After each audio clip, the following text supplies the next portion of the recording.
It's just past midnight on August 20th, 1989, when a 911 dispatcher in Beverly Hills picks up a call that will haunt this city for the next 35 years. A young man's voice, shaking, barely able to get the words out. "Someone killed my parents." That voice belongs to a 21-year-old named Lyle Menendez. Behind him, his 18-year-old brother Eric is sobbing so hard he can barely breathe. By the time police arrive, Jose and Mary Menendez, known to everyone as Kitty, are dead in their own living room, shot again and again at close range in the home they built their perfect life inside of. And for a while, that's exactly what everyone believes this is. Perfect family, destroyed by someone else. Nobody in that room that night could have imagined this case would still be unresolved in 2026. But it is. And by the end of this video, you'll understand exactly why. To understand how shocking this case was, you have to understand who the Menendez family actually was. Jose Menendez wasn't just wealthy, he was a self-made entertainment executive, the kind of man magazine profiles were written about. He immigrated from Cuba as a teenager with almost nothing, clawed his way through college, and built himself into a powerful figure in the music and home entertainment industry. Kitty was a former teacher and one-time beauty queen, the picture of a devoted mother. Their sons, Lyle and Eric, were being groomed for the kind of future most people only dream about. Tennis lessons, prep school, Ivy League ambitions, vacations that looked like something out of a magazine spread. On the surface, this was the American dream, wrapped in a Beverly Hills zip code. So when police arrived that night to find both parents murdered and two devastated sons waiting outside, there was no reason to suspect the boys. None. They told police they'd come home from a movie theater and found the bodies. They were crying. They were hyperventilating. One of the first officers on scene would later say he'd never seen grief that looked so real. For months, that story held. Detectives had no real suspects, no clear motive, nothing that pointed at the two young men who'd just lost everything. Until they started spending money. A lot of it. Within weeks of the funeral, Lyle buys a Porsche. He invests roughly $500,000 into a restaurant venture in New Jersey. Eric hires a full-time tennis coach and starts flying him around the country for tournaments, chasing a professional career. There are courtside seats to Knicks games, Rolex watches, new clothes, new cars, a level of spending that doesn't look like grief, it looks like relief. Detectives start paying closer attention. But they still don't have the one thing every murder case absolutely needs. They don't have a confession. That changes because of a room that was never supposed to be part of this story at all. A therapist's office in Beverly Hills. Eric Menendez, racked with guilt, breaks down during a session with his psychologist, Dr. Jerome Oziel, and admits what really happened that night. It's meant to be confidential, privileged, protected by one of the strongest legal shields in the country. But Dr. Oziel has a girlfriend, and when the relationship sours, she goes to the police with what she knows, including audio recordings Oziel had secretly made of later sessions with both brothers. In March of 1990, 7 months after the murders, both Lyle and Eric Menendez are arrested. And this is where the case stops being a simple murder investigation and turns into one of the most polarizing legal battles of the decade, because the brothers don't deny what they did. They can't. The evidence is overwhelming. What they dispute fiercely is why they did it. The prosecution's version is simple and damning. Two spoiled, entitled sons murdered their parents in cold blood to get their hands on a $14 million inheritance. Premeditated, calculated. They point to the fact that the brothers bought shotguns days before the murders, drove to a different city to buy them so they couldn't be easily traced, and disposed of the shell casings and weapons afterward. That's not panic, prosecutors argue. That's planning. The defense tells an entirely different story. They claim Lyle and Eric endured years of sexual, physical, and emotional abuse at the hands of their father. Abuse they say Kitty allegedly knew about and did nothing to stop, and in some ways enabled. They say the murders weren't a calculated execution for money. They were the final, desperate act of two young men who had spent their entire lives afraid, and who genuinely believed, in that moment, that their parents were about to kill them first to keep them quiet. Two stories, one shooting, and America was about to be asked to pick a side. The first trial begins in the summer of 1993, and it's unlike anything the American justice system had really seen before. Cameras are allowed inside the courtroom for the first time in a case of this magnitude, and the country watches, live, as the brothers take the stand and testify in graphic, harrowing detail about the alleged abuse. Eric breaks down repeatedly on the stand.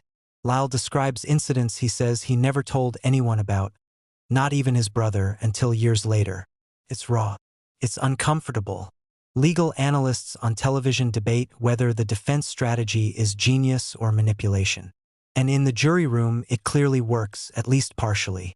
Two separate juries are hearing the case, one assigned to each brother, sitting in the same courtroom but reaching their verdicts independently. Week after week of testimony, medical experts, psychologists, and family members taking the stand. And when it's finally time to reach a verdict, neither jury can agree. Some jurors are convinced this was murder. Others believe it was something closer to self-defense, or at least manslaughter born out of genuine fear. Deadlocked, both juries. The judge has no choice but to declare a mistrial. No conviction, no acquittal. Just a country split almost exactly down the middle on whether these two young men were killers who deserved the death penalty, or victims who finally tragically fought back. But the state isn't finished. Not even close. The second trial opens in the fall of 1995, and almost nothing about it resembles the first.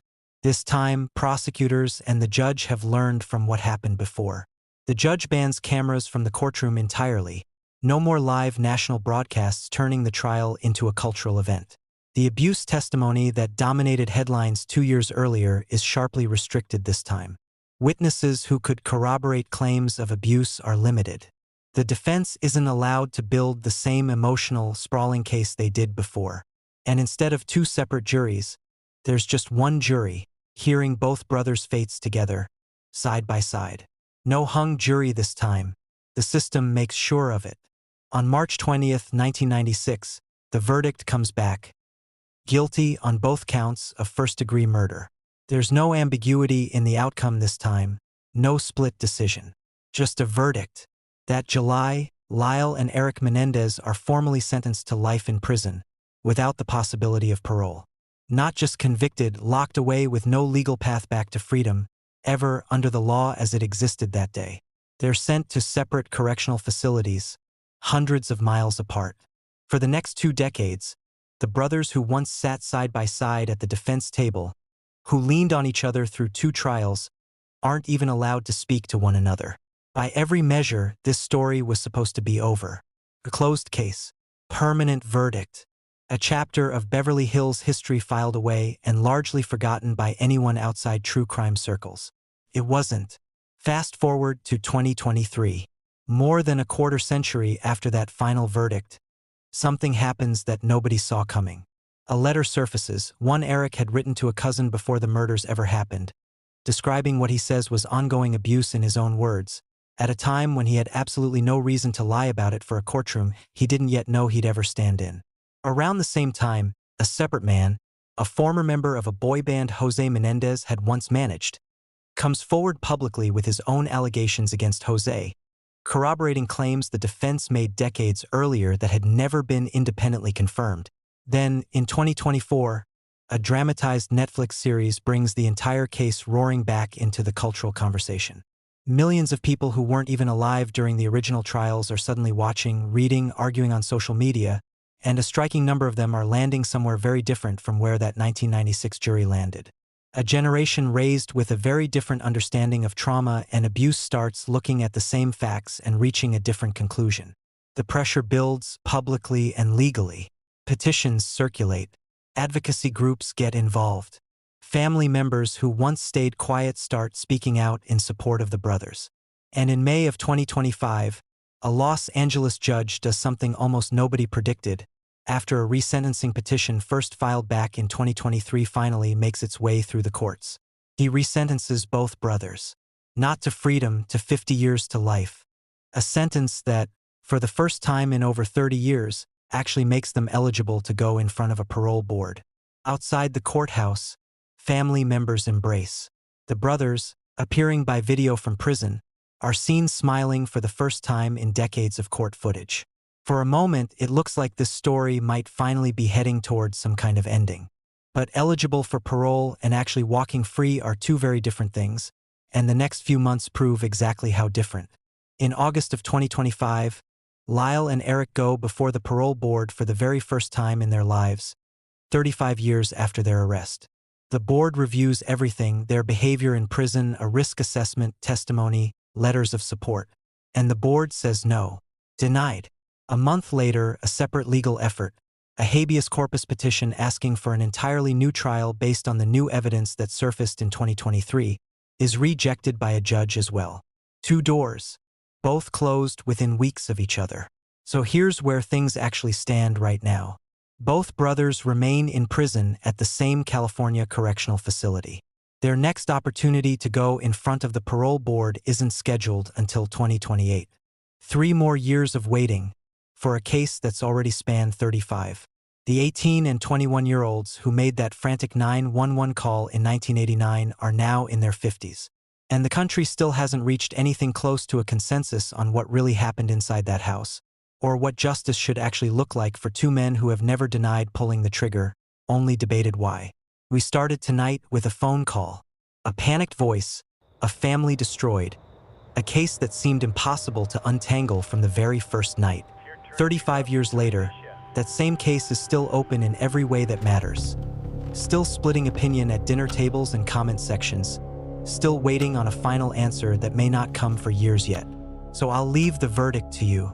Two victims who finally, desperately fought back against something no one else could see. Or two men who got away with murder for decades, and are now trying to get away with the rest of their freedom too. Tell me your verdict in the comments below. I read every single one. If you want to see the next case file, the courtroom battle over a coffee lawsuit that became the most misunderstood verdict in American legal history is coming up next.